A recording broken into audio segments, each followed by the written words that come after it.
It's a nice, quiet day in the backyard of science. Well, maybe not quiet. You can hear the planes flying over. There's always some background noise going on. Today, it's a lot of airplanes because of the fires that are happening, and we live near the airport where the tanker base is. But think about noise and environmental noise and what's always around. Whether it's an airplane, the sound of an air compressor, somebody's blowing out their sprinklers, the kids playing next door. Sound is all around us, and it's at different intensities all the time. Today, we want to investigate sound.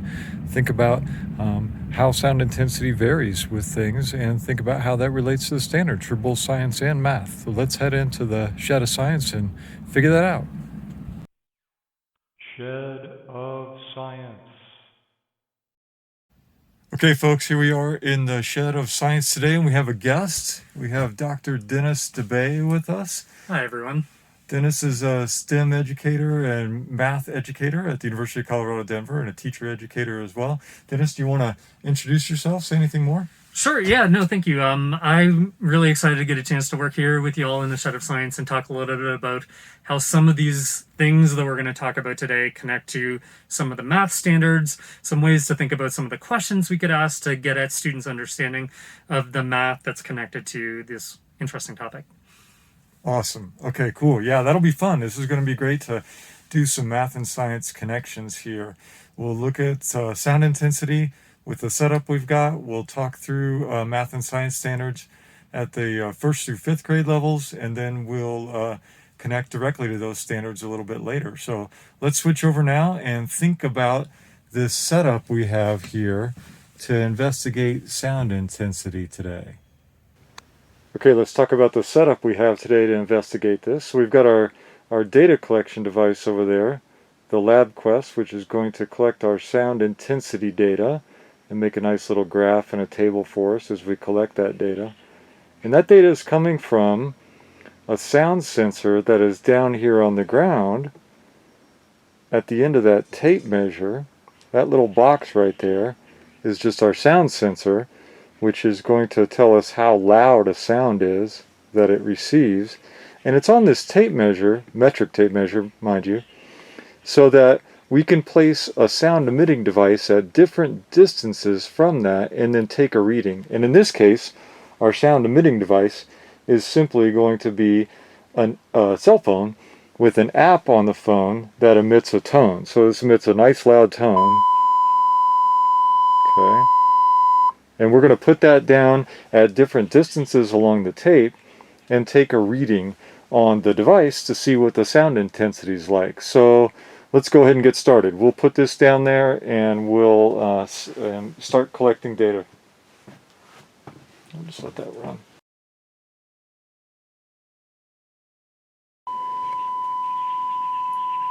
Okay, so what we've done is that cell phone is emitting that sound, and it's 1.1 meters away from the detector.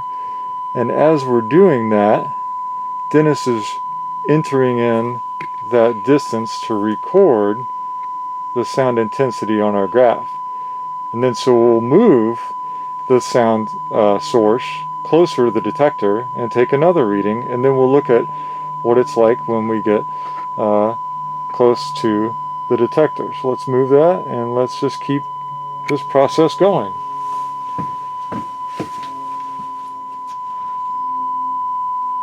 Okay, that's 1. And so what's interesting here is that we get a chance to be able to create separate data points every time we move it, and we'll be able to take a look at what happens with the graph later on. Okay, that is 0.9. Okay, that's 0.8.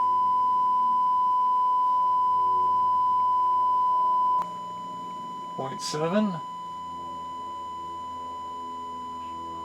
And we'll do 0.1. Okay, so there's what our graph looks like of the data we collected, and that point that's bouncing around is just the current reading. But those are the data points that we collected from 1.1 meters to 0.1 meters. of the sound intensity. So now let's talk through what we might do with numbers like this, or either qualitatively or quantitatively with our students. So here's a reproduction of our graph from the data collection device. On the vertical axis there, you can see the sound intensity, and on the horizontal axis, is the distance that we were away from the sound sensor. So those first readings that we took were on the far right side of that graph, further away, and then the closer readings are on the left side of that graph. And Dennis is going to talk to us now about how we can think about interpreting or using data like this with elementary age learners in terms of the math standards. Hi everyone. So it's a bit of an interesting progression how we think about data from the earlier grades in pre-K and K, and as we start building up into the 4th and 5th grade. In the very beginning, when we look at data and we think about collecting, interpreting, analyzing data, and then how we display it, in the early grades, we're still not into this idea of measurement immediately. And so the first things that we end up thinking about are really around how can we categorize the things that we have and put things into groups. And that's a really interesting thing to be able to do, because you can talk a little bit and have really interesting discussions around these things have this particular, or join this particular category, and these ones don't. So at the very beginning, when Bud did his first video, he was outside and he was talking about the different ambient things that were happening outside. And what would be really interesting in the early grades is to be able to sort things into these things were quiet and these things were loud.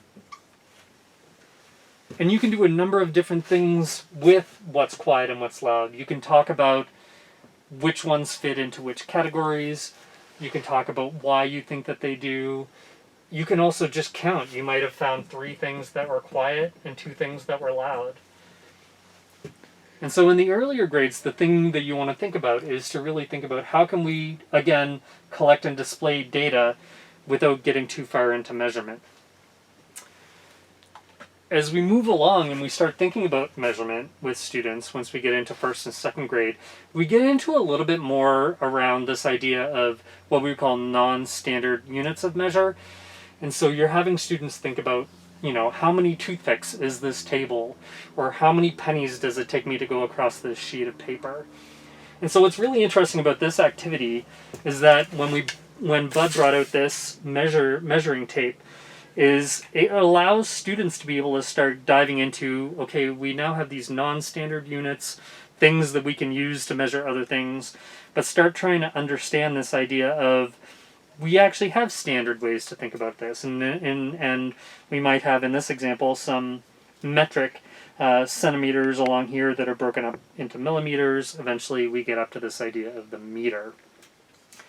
And so, again, in the earlier grades, when you start making that transition into these standard units of measure, a measuring tape is a really interesting way to start trying to understand the different ways to look at this. I like this one because it has metric along the top and then the imperial down along the bottom.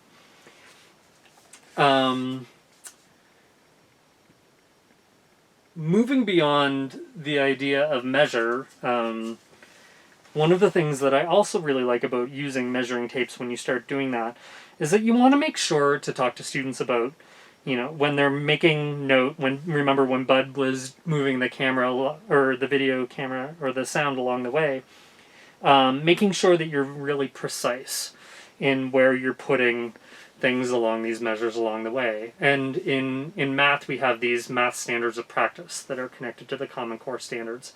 And one of them is the ways that we attend to precision. And so this is kind of a really cool activity where we can go through and make sure that students are very carefully marking where on the measuring tape that they have, and then making sure that they have, in this particular case, we moved up every 0.1 meters, making sure that we try to keep things standard. And if not, why we didn't do that.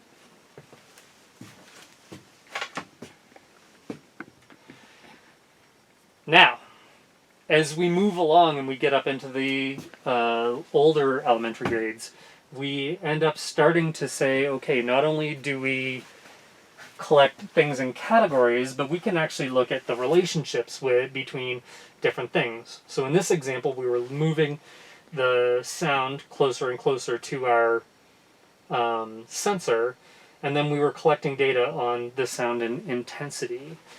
And this is where things can get really interesting, and we can have some really interesting conversations with our students. So here's a rough sketch of the graph that we ended up with as a result of collecting our data. And this is in around 4th grade, we start looking at the idea of line graphs and being able to put points on a graph, and being able to figure out what it is that we can learn from this information. And at this point, there are 2 really important questions that I like to ask students. And the very first one is, what do you notice? What are some of the things that you can notice when you take a look at this graph?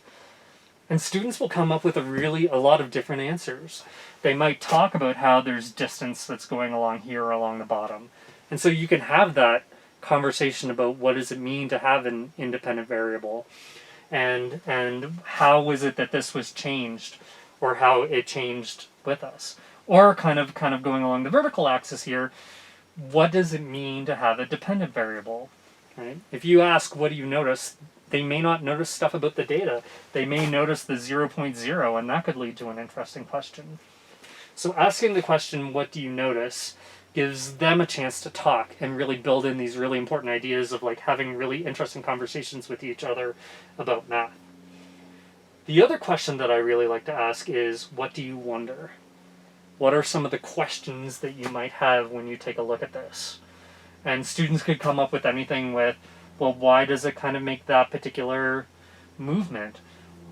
Why is that dot there completely out of place with the rest of the other ones? And again, we dive into really interesting conversations. Okay, let's see if we can connect some of the science ideas to some of the math things that Dennis talked about and helped us understand there.